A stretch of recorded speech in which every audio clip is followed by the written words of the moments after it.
Hey everybody, Andrew Zarin here for Matt Men. This is another interview series that we are doing, another episode of our interview series. Today with me, someone that a lot of you guys probably know or maybe don't know, but you do know his website. Raj Giri from WrestlingInc.com. Raj, thanks for joining me. Thanks, Andrew. Great seeing you again. It's wild. We've spoken quite a few times, on I think I've done your podcast a couple times Yeah. where you were on. I've done it when you weren't on, and then we've spoken on the phone a few times. I don't think we've ever done anything on that minute. And I was going through just like a list of people, and I'm like, oh my god, I gotta talk to Raj because you've been covering professional wrestling for a while now. And your website is, for me personally, and this is a little biased, but it's one of my go-tos every morning. Oh, Uh, thank you. I, and we'll talk about the concept of the site, but in reality, guys, if you are a fan of professional wrestling and you like to follow the ins and outs, definitely Wrestling Inc. is up there. It's one of the more credible ones. Would you say that, Raj? Yeah, absolutely. And we also try to keep things. We cover serious stories, but also try to cover fun stuff. I mean, it is pro wrestling that we're covering, so you know. So I want to get started with some of the basics. I want to know more about you. How did you get started covering professional wrestling? How did you get started in professional wrestling, essentially? So actually, I've been a pro wrestling fan since I was a kid, since the '80s. And when I was in college in the late '90s, I was in engineering school, and I hated what I was doing. I went to engineering school here in Denver, in Golden, called the Colorado School of Mines, and I was in chemical engineering. Just hated it, and the internet was just starting to take off. So I wanted to, and they didn't have any web design courses at my school. So I decided that I just wanted to make a website and just start learning how to do that. So at least I have a backup. So just one night, my then girlfriend, now wife, she was out of town. So I was like, all right, I'll just take this weekend to dive into this. And I needed a topic, and wrestling was something I'd been following forever. And that was it. I'm like, all right. I went to GeoCities. There was this community that used to offer free sites back in the Yeah. day. Created a site one night, just putting my opinions, and that's what it was at the beginning. It was just my opinions. I remember getting like 10 hits that first day, and I was just so jazzed, and and it just kind of went from there, and it just started building and building, and it ended up becoming way more than a hobby. I started reaching out to wrestlers and starting to get interviews, and I mean, it was exciting. I mean, no matter who it was, I remember interviewing, Bob Ryder, and just being nervous and stoked, The and Bob Ryder, legend, the Bob legendary Ryder. I Bob. think he was my first interview, and then I think Spike Dudley was my first wrestler interview, and I it was let me just see. jazzed. If I were to guess what mine was, that's the wrong camera. That's Muda right there. I have a painting of Muda in my studio.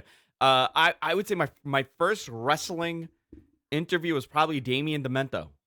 Oh, oh wow! Uh, Damien, breaking kayfabe here. Damien and I kind of became friends, and he was a painter. He does these unbelievable paintings, and he had this painting series that he wanted more, I guess, syndication for or attention for. And he asked me if I could help him out, and I said yeah. And then he came on the show, and we did an angle where he beat me up. Nice.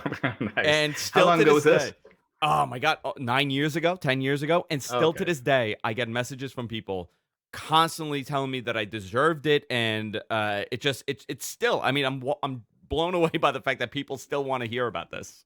Yeah. Yeah. No, I mean, that's a he's. I'm surprised he hasn't done cameos here and there, because he has such a distinct look and was kind of one of the more memorable characters from that era. I think That that's by era. choice. I think that's by his Yeah, choice. Yeah. I'm sure. So you started off doing the GeoCity. So what got you into professional wrestling? So my dad used to watch wrestling way back in the day in Oregon, and so it was a Hulk Hogan Andre the Giant feud that really got me into it. It was two names that I knew but hadn't really watched, and then I saw an episode of Saturday Night's Main Event, and I was just hooked. And then after that, the Macho Man. When I saw him, and he was just. I mean, he was just beyond out of this world. He's someone you never meet someone. And you're like, oh, that guy reminds me of Randy Savage. He was so unique, so Yeah. one of a kind. So those characters in WrestleMania 3 just drew me in, and by WrestleMania 4, I was a hardcore fan. So now you've obviously at that point you've started a GeoCity site. You are now you've essentially you're starting in with this. So how does it go from just a hobby on some secondary domain site to actually becoming a business of sorts? Yeah, so I would so yeah, so in the beginning it was just my opinions and like looking at news and then giving my thoughts on it. And there was a what were those called? News groups back then, RSPW, Yeah, yeah, and yeah. I was fairly active, I was fairly active there, and people would come to the site and it started to grow and grow, and back then it was only hundreds of hits a day for a while, and I was like, I need to kind of move this and see what it could become. So I, went got my own domain, got Wrestling Inc. Started making a website, and I made it in front page. Actually, this was before I actually started hand What coding year? What everything. year is this? This was 1997. So very Yeah, early on. 1997 was when Wrestling Inc. like really started. Yeah. So I And mean, yeah, you're pretty much dealing with the early days of. Um, right. I'm trying to think. 1997. I was going to websites. I was reading about what was happening in professional wrestling. But this is very early on in the era where people would watch Raw, then go to a website to see everything else. All the backstage news and everything that was getting curated, or topics that were, or summaries and things like that. Was it a one man team at that point, or were you getting contribution from other people? Yeah, I was starting to get people emailing me asking if they could help out. So I think in the beginning it was like me. It was me for like a year, and then I think I got one other guy who started helping out, and then by by mid '97, I think I had like three people total, including myself, and yeah, we just started growing, and it was pretty amazing how fast we were growing. So, and I ended up getting a full time job after I graduated college that spring, and this was actually my passion. I got a web development job, but this was actually what I was more interested in. And that's amazing how that turns out, right? Yeah, When for a lot of people, you kind of fall into your passion as becoming your career, but you don't even know that it's going to lead you in that direction when you're first starting out. It's a hobby at first, and then it kind of blossoms into this amazing thing. Early on, were you getting information from people from within the business? Because right now, like I've been doing the podcast for about 6 years at this point, this podcast, but it's interesting how over the last year and a half, our content has shifted more from covering the events to actually having people from within the business sending us information because they enjoy the show. When does that happen for you? that probably didn't happen really until probably like 10 years later, where we were consistently getting things, and but back then when I first started, I remember like Dana Hall, Scott Hall's wife, had contacted me, and we spoke, and she was telling me all this stuff, and I could tell she just wanted Scott to get on the right path. Scott was going through some issues back then, and it was like the first time I really got insider info and stuff that happened behind the scenes, but I just felt like I couldn't post that. It was Yeah. from one source, and so but I remember after that, being like, oh, this is something that I could start getting more into. But then the wrestling site became more of a side thing. I had started another website, which became kind of my full time gig until I sold it. And once I sold that, I went full in with Wrestling Inc. What were you doing prior? What was the side thing you do? Or do you not talk about it? No, I do. Okay. I'd started an Indian dating site. Okay. Me and Excellent. a buddy of mine. Yeah, and it was indiandating.com. We would do singles events all over the country. It was an online dating site. We reached over 1 million members, and it was a blast. We had a ton of fun doing that. I would do the wrestling site too, so it was weird wearing those two hats. but Yeah, I, eh, but you know what though? They kind of go hand in hand, right? You got to still, manage a website, and you still have to admin stuff. It's not. right. They kind of go together in a weird connection. So you now you sell your business, and now you're essentially this is your bread and butter. This is your business. Do you change any way that you were structuring things because now it's become 10 years later or whatever, it's become a major thing now, right? Yeah, yeah. I mean, our traffic. We'd been one of the top websites since probably since like '99.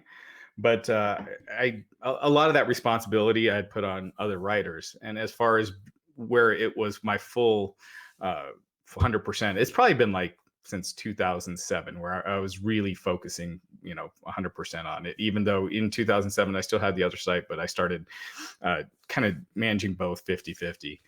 And I had also had an MMA site then, so it was managing those. But yeah, it's I'd say about 12 years I've been like really super focused and managing all aspects. I mean, obviously now it's way busier with podcasts and video, and we do more interviews now than we've ever done before. I mean, we probably do like 6 interviews a week at least.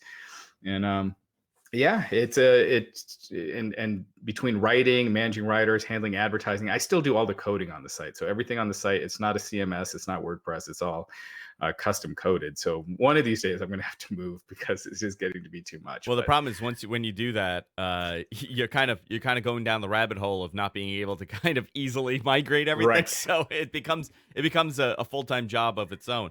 So I yeah, kind of want to exactly. I kind of want to ask you about and over the last couple of weeks, I mean, with WrestleMania here, I ran into a lot of people that cover professional wrestling as a career, and there are moments that you get information and you have to make a decision, like you said with Scott Hall's wife. You made a decision that you don't feel comfortable with this. How do you personally decide? I mean, obviously some of that is morals and your own opinion. Like, we get stuff all the time that we don't talk about, but at times you get stuff that's not personal and it's more of a business thing. How do you decide when and how to report on something? Well, it varies. Like I'm trying some of our recent exclusives. Like there was one, the incident with Arn Anderson, was one that we recently covered, and that was one that a lot of wrestlers didn't want to talk about. So, it was one of those things where it was hard to get a second source. When we finally did and we were able to confirm it, it was like 2 weeks that it took before we finally broke that from when we initially heard about it. So it's one of those things we want to make sure it's 100% accurate. We get confirmation. Anything that we post as a site exclusive has been confirmed by a second source, and usually we try to do more than two. So yeah, I mean, I'm sure you've seen a lot in with wrestling. Is you do get a lot of people sending you stuff that has an agenda, Yeah. and so trying to go through it. If someone's saying something that's bad about one company, you still want to get comment from the other, that company, see if it's true. So yeah, I mean, it is. There's so many different types of stories with wrestling, and so it's kind of like you just kind of handle each one differently. Yeah, and I was asked about something that wasn't reported, right? But I knew that had happened, and the person knew that I knew, and this is over WrestleMania weekend, and he goes, "How come you didn't talk about this?" And I go, "I didn't think it was my place. It's not. It wasn't my place. I don't report the news. It just comes up, and then I'll discuss it on the show. But it wasn't my place to say something because it could affect multiple people." So, I mean, Right. that's my gauge. I don't want it to impact anybody in a negative way. We're reporting something. But with that said, you're not only competing with other legitimate, pro wrestling websites, but now you're also competing with those secondary and third rate sites. Does that impact how you report things as a positive and negative? Do you think it has a negative impact on all, essentially just your business model when you have these off brands? I don't want to name anybody, but you have Right. these other types of news sites that are essentially manipulating words to dictate a narrative. Yeah, and that is kind of a growing issue. I mean, you'll see news stories that are trending on Twitter and things where you ask around and you find out it's not true. And I hate doing story. Every now and then I'll do a story where I'm like rumor killer on this, and it sucks because you're kind of letting a lot of people that hadn't heard the rumor hear the rumor. And so it is tough right now because there are a lot of sites that spread stories that aren't true. And we just kind of with our staff, it's like stay out of it. If it's something that we feel like we need to clear up because it is trending and it's not true, and we know it's not true, and we've been able to confirm it by several sources that it's not true, then we might step in. But we try to just stay out of what those other sites do.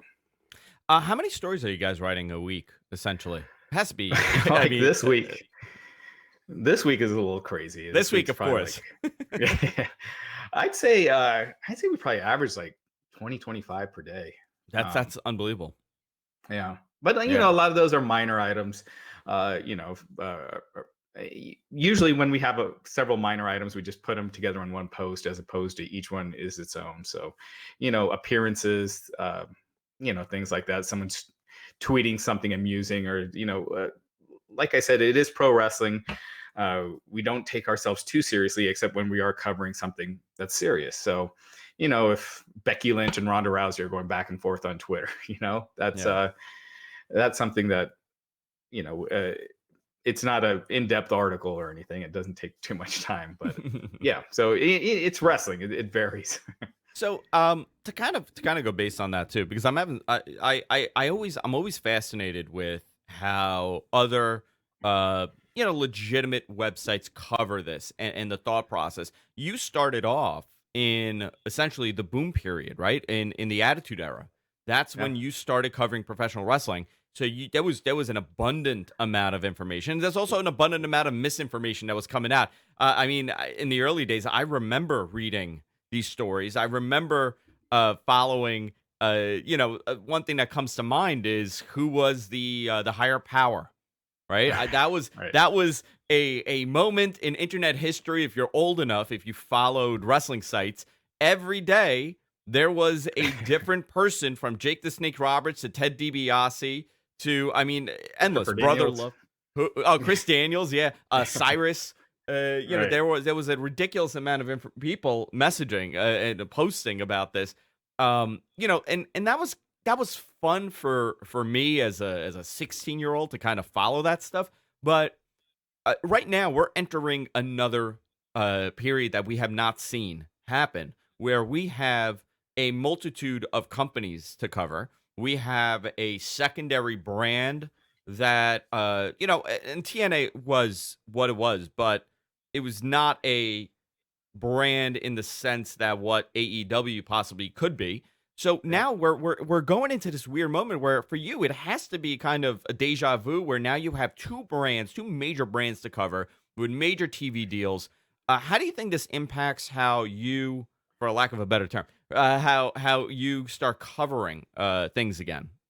So you're talking about AEW and WWE? Yeah, yeah. I mean, is it going to shift the way that wrestling coverage is done as a whole for you, or in general?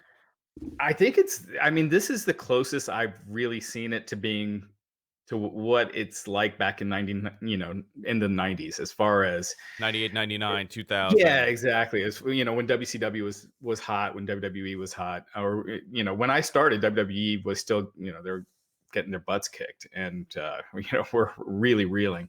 But it's this is the first time it's felt close to that. It's not even it's not there, but it's the closest that it's been to that, as far as you're seeing, top talent, where it's like a realistic move for them to leave WWE and go to this new company that's funded by a billionaire, which is, the TV deal is kind of one of those. I think a lot of in the media had heard, but I know I was everything I was told was off the record. Now it's Yeah. just coming out this week.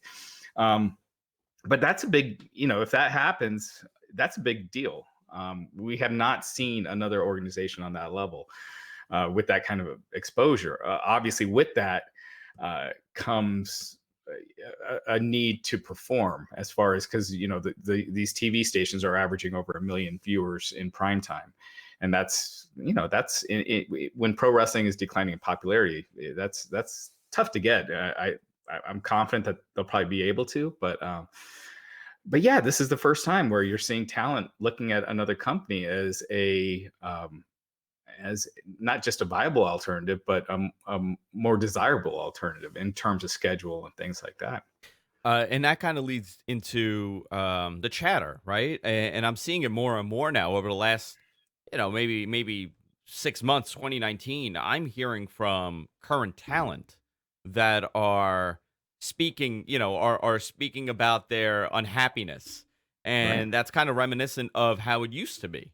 You would Mhm. have people complaining and be upset and reaching out and writing. But I'm very fascinated by this because now you are back in that position of do I take this person's side in the story? How would I report this? How would I even word it in a way that it's not a one-sided view, right? Right. As editor, as senior editor of something, or just editing and making sure that your credibility lasts, because we're also in the business of wrestlers kind of working the Yeah. journalists. No, absolutely. I mean, there are some very top journalists, maybe the top journalist out there, who gets a lot of heat for his coverage of like AEW and things, and New Japan. It's just one of those things, that balancing act. With social media, with our comment section, we have the most active comment section of any Tremendous website. comment section, by the way. I'm looking at a post that you did yesterday. 186 comments on Drew McIntyre on SmackDown. I mean, that's unbelievable. Yeah, yeah. I mean, they're active, and if you mess something up, if you have a typo or something, they jump on you.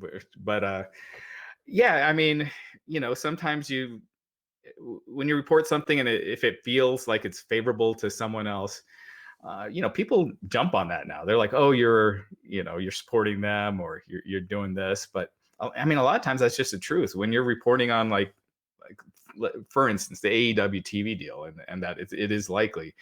Um, and this is months ago, before it came out who it might be. People like to jump on that and saying, you're just feeding into this new organization, because and when we're out there covering it and interviewing these guys, then again, they feel like, well, you're not interviewing WWE guys. It's like, well, we would if If WWE we allowed let them. access. I got the same thing yesterday. I got yelled at yesterday by some guy. We had Chris Masters on the show 2 weeks ago. So we interviewed him, and some guy goes, "Why can't you get Roman Reigns and Dean Ambrose on the show?" And I'm like, "Listen, man, it doesn't work like that. They're not going to come on my show, Right, you're except not except turning if Roman it's Reigns down. listen, no way. Except if it's a Snickers deal, because we get those Snickers Oh yeah. promotional, the satellite tours that they do. We get those, which they're always terrible, but Right. it is what it is. Um, Yeah. but for the other here's something interesting, and we're probably covering, we cover as fans, Yeah. and I think you have to be a fan to do coverage of professional wrestling. So Mhm. you also have to kind of pull yourself back from the Yeah. excitement of what you feel, because you can't show that much emotion when you're covering it, because then you lose a little bit of integrity with your coverage because you're excited about it, but you still have to show some sort of importance. I constantly have that dilemma when I'm talking about a product compared to writing about it. Right. I Um, it has to be a fine line that you have to walk constantly, right?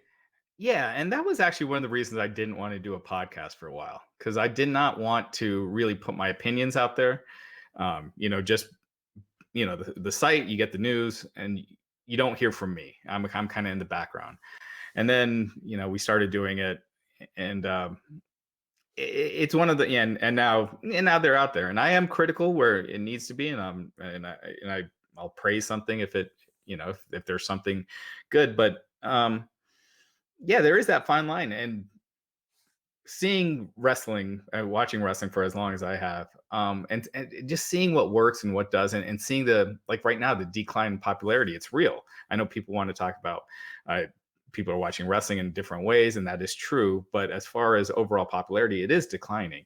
And to talk about that, and look at segments and be like, well, this made no sense. Like, and you know, this guy was starting to get really over, and then they're being brought down, and just bring that up, and you get people jumping on that, thinking you're taking sides, and it's not. And it's a tough balance a lot of times. Oh, it's a tremendous balance, especially if you've been covering it for so many years and you've seen the good and you've seen the bad. Right. Especially in your case, covering it for since 1997. I actually I was curious to ask you what would you say was the in over 20 years? Geez, 1997 was 20. Geez, I cannot Yes, believe that 22 22 years. years ago. I am starting to feel really old, man. Two Yeah, me kids, I'm too. feeling it. Uh, I with with with covering this for 22 years, what would you say was the biggest story you've had to cover? Oh, Benoit. B- Um, Tops WCW, right? And I've had this discussion. It has to top the purchase of WCW. WCW was it was a game changer. It changed wrestling more than anything else. But as far as the insanity of covering something, those few weeks of covering Benoit with WCW is kind of one of those things where it happened all of a sudden. Like Yeah. the sale had been going on with Bischoff and Fusion for a while, and then for it to go to WWE. For it to actually be finalized, the finalization and going through went through really quick. So it wasn't like months of dragging it out. It was like it happened, boom, and it's done. Whereas Benoit, that was intense. That was hard to cover, and yeah, that was the hardest one to cover for I think sure. emotionally too, right? Because he was Yeah, always portrayed as by coverage, right? We when we talk about Chris Benoit, we have to. I mean, obviously, what he did was heinous and it's terrible and all this, but we also have this memory of him being this unbelievable fundamental professional wrestler and the epitome of professional wrestling for the fan. So now I mean, what an emotional conflict it is to have to discuss this man's career and also discuss that heinous, terrible act that he committed. Uh, it's a very conflicting moment, right, for you because you did those media appearances and you covered it exponentially every day, essentially. yeah, yeah. I mean, that was the first time where I was really, contacting the police department, trying to get information.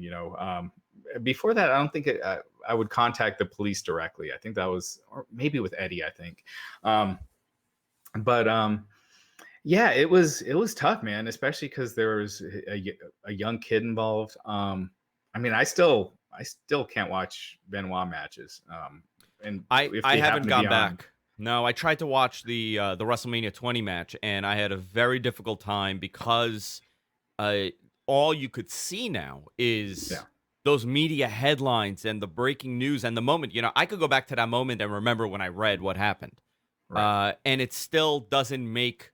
And I'm not saying it in a conspiracy theory way, obviously, but it doesn't make sense. right, None of it can ever make sense, and it doesn't make sense, and it's terrible. But it's for some people it's easier to disconnect. For me, I don't. Maybe I'm a little bit more of an emotional person, and I react on my emotions. But uh, like you said, it's difficult to go back and have to analyze things that he has contributed to professional wrestling. right. Yeah, I mean, there are times when, like, I was talking with someone about the Brett Benoit match, in Owen's honor on Nitro. I was talking with someone about it. This was probably like 6 months ago. I was like, all right, I should go back and watch this, and then I just couldn't do it when I actually sat down. I was like, I don't know. It's just too.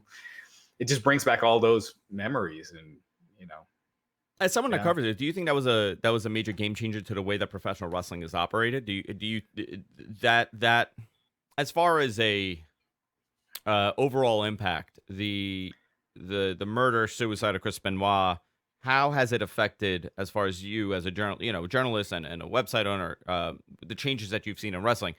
How has that impacted, in your opinion?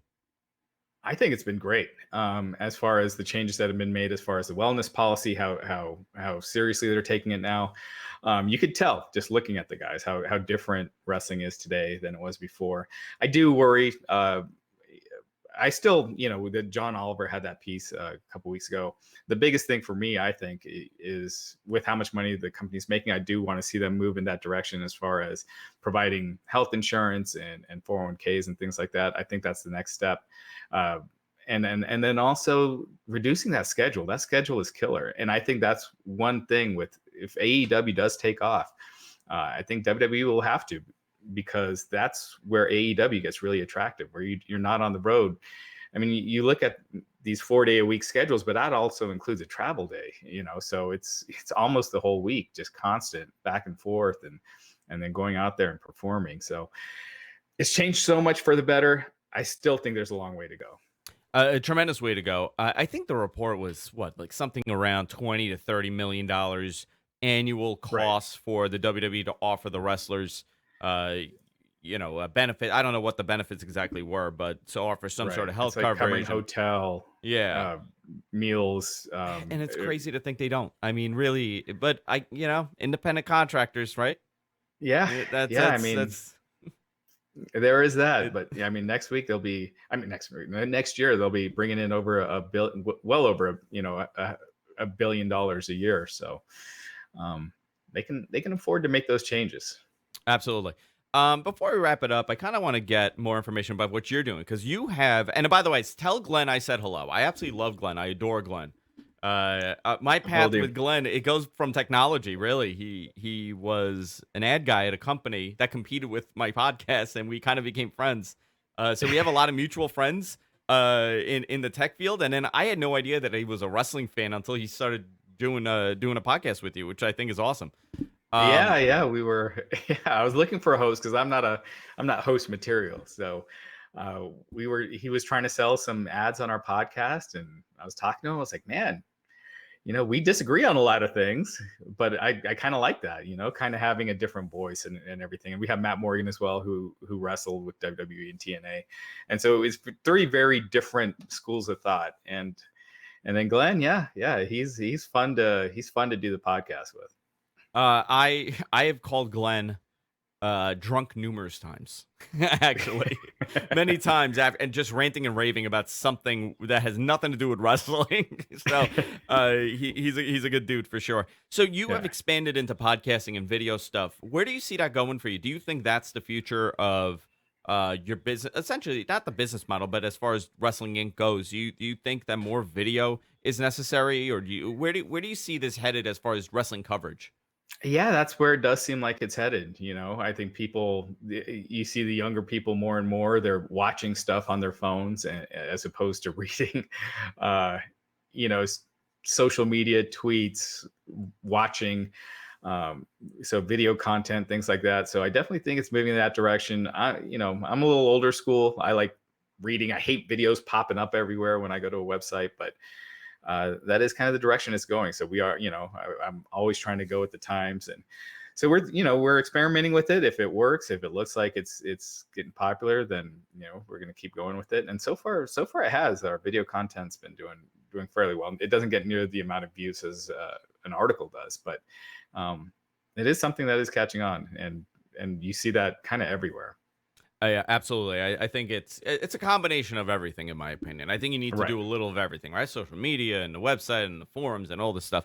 Raj, I had a great time talking to you. I'd love to do this again.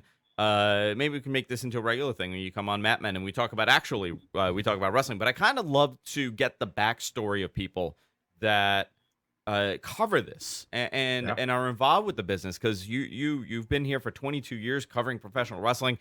It's a testament of the success of your website because people don't last 22 years in this business, especially with coverage of the business. You see a lot of fly by night sites. You see a lot of just random clickbaity headlines, which you guys don't really do anything in that capacity. The fact that you guys have such integrity with the site and the coverage of the site, it speaks a lot about how you look at professional wrestling. So you should be very proud of that, and your team is great. Um, Well, thank where you. Much so appreciated. other than obviously wrestlinginc.com, where people could go and follow and check out your social media, where else can people get information? I mean, we're all over. My personal Twitter is Raj Giri 303. The Wrestling Inc. Twitter's at Wrestling Inc. YouTube at Wrestling Inc. We have all our videos up there. Instagram, Facebook, all at Wrestling Inc. So, check those out. There, and with all those, there's different content on each. So yeah, definitely check that out. And obviously the site as often as you can, because we have stories probably going up a couple an hours at least, and And sometimes way more. there's no mailable newsletter that you send, right? No mailable No, newsletter. no I mail. think that's the future of wrestling, by the way. I think we need to go back to the newsletters. It's gonna come full circle. You know what? Just putting stamps all night. I'm going to tell you something. I had a meeting with somebody in the marketing business, and they're saying how print is coming back up because of all the noise on digital. So listen, we might get a Wrestling Inc. newsletter one day. Hey, It may happen. Maybe Come- maybe at your 32nd year anniversary, it'll come full circle to that. Amazing. Raj, thank you for coming on, man. I really enjoy this. And guys, if you want more information, obviously WrestlingInc.com. If you enjoy these interviews, check us out. Mat Men Podcasts on YouTube. We're everywhere podcasts are available. And of course, our website, gfknetwork.com. Until next time, guys. See ya.